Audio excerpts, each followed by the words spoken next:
大家好，欢迎来到我的频道。今天我给大家说一下大花蕙兰如何上盆。这个方法呢是来自花痴苏珊。大家都知道，这是我前一阵在花痴苏珊交换的兰花。它的上盆的植料呢，我用的是盆栽土，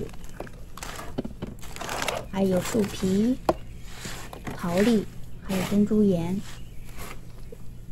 它们的配方呢，主要是50%的盆栽土，其他的随便混一些就可以。等混好之后呢，我们要根据这个植株的大小，你看这一颗是一颗绿色的，你看这个根系都已经很发达了啊，然后呢还有很多的小苗。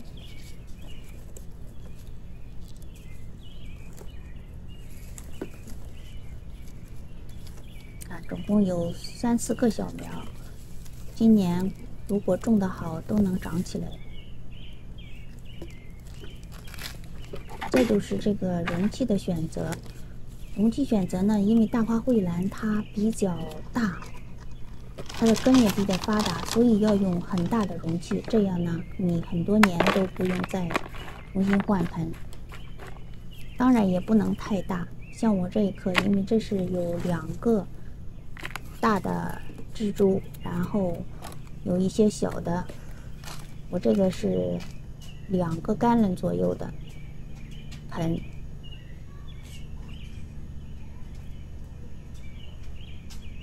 这个盆底呢都是透水的，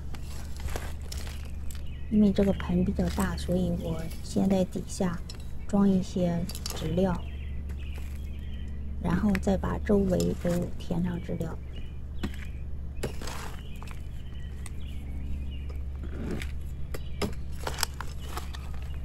填的时候要小心，不要把植料填到蜘蛛的中心。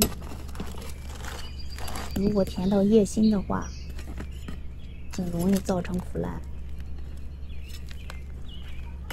当然，它的高度也很重要。像大花蕙兰的话，一般是让它的这个球茎露出来一点，不要种得太深，因为它的这个球茎已经足够大。如果你像有些国兰的话，它的球茎比较小，你就要把这个球茎稍微的多埋起来一些。大花蕙兰就不需要，你埋起来反而容易造成这个球茎的腐烂。我们把这个装满植料之后呢，一定要注意它这个有新芽的地方处于中间的位置，这样新芽有足够的空间长起来。然后再沿着边缘呢，再多加一些盆栽土，沿着边缘往下压，压得瓷实一些。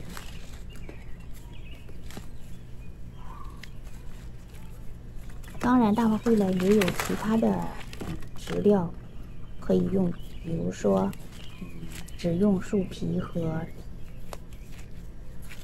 桃粒、木炭。但是那个，因为植料比较透气，所以浇水的次数会比较多。像如果你没有很多的时间来照顾你的兰花，就要选用这种既透气又保水的植料。盆栽土呢，就是一个很好的选择。